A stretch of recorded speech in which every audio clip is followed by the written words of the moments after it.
we see the child begin this shift into the second plane of development around the age of 6. Where the first plane of development was a time of great transformation and growth, the second plane of development is much more peaceful. There is a clear signal that shows us the child is transitioning into this phase, and that is when they start losing their milk teeth or their baby teeth. The arrival of adult teeth ushers in this second plane.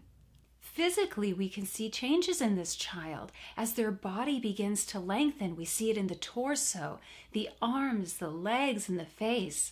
They lose that layer of baby fat. Curls in their hair tend to start to straighten. Eye color begins to darken. This is a child that begins to challenge themselves physically. They want to run faster and climb higher. Along with this, their immune system is much stronger. They don't get sick as often as they did in the first plane of development. We see some psychological changes as well. Dr. Montessori said that the child from the second plane of development through adolescence was in this age of rudeness. And parents see their children change almost overnight from these people-pleasing individuals to now a child that can be disrespectful, rude, and challenging. These children become disorderly in their physical space. I remember I could always tell when my children were shifting in my classroom, my older children, because I could look at their cubbies. My older third-year children, come springtime, the papers and all of their belongings were just falling out of their cubbies, where the younger students still had everything nice and tidy. The second plane child also has new social needs. They are drawn to their peers. They start to separate from their parents, and their friends become more important. Now, with this new social sensitivity, this new social need, also comes the need to develop morals, finding their own moral compass, if you will. And what we see is a child that tattles on another. And it's not because they're trying to get someone in trouble. It's because they're trying to figure out for themselves if their understanding of what they're seeing is right or wrong. This is a child who is capable of incredible intellectual work.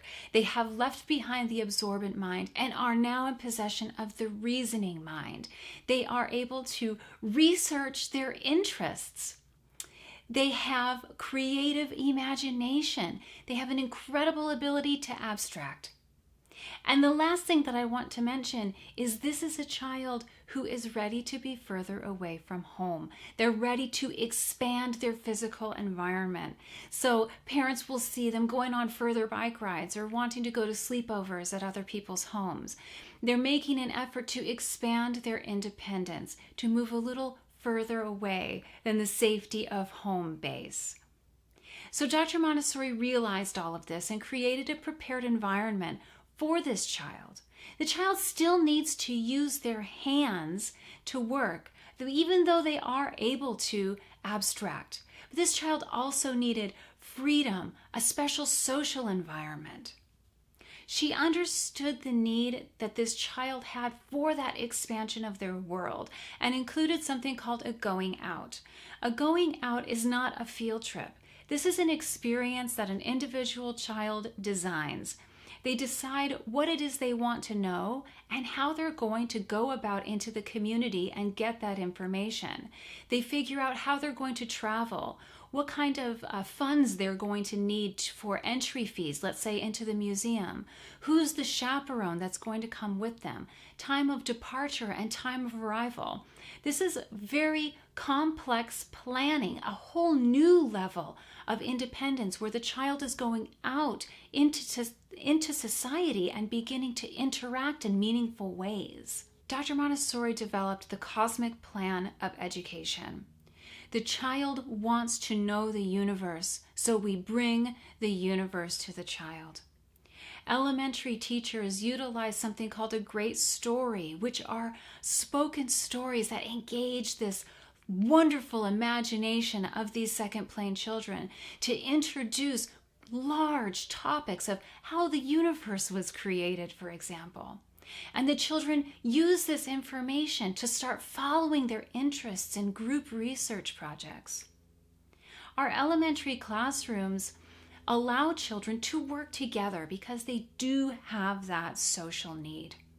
There is an element of developing responsibility. There are communities in the classroom. There are jobs that need to be done. These children are responsible for taking care of follow-up work, along with having the freedom to make decisions about what they're going to do in the classroom.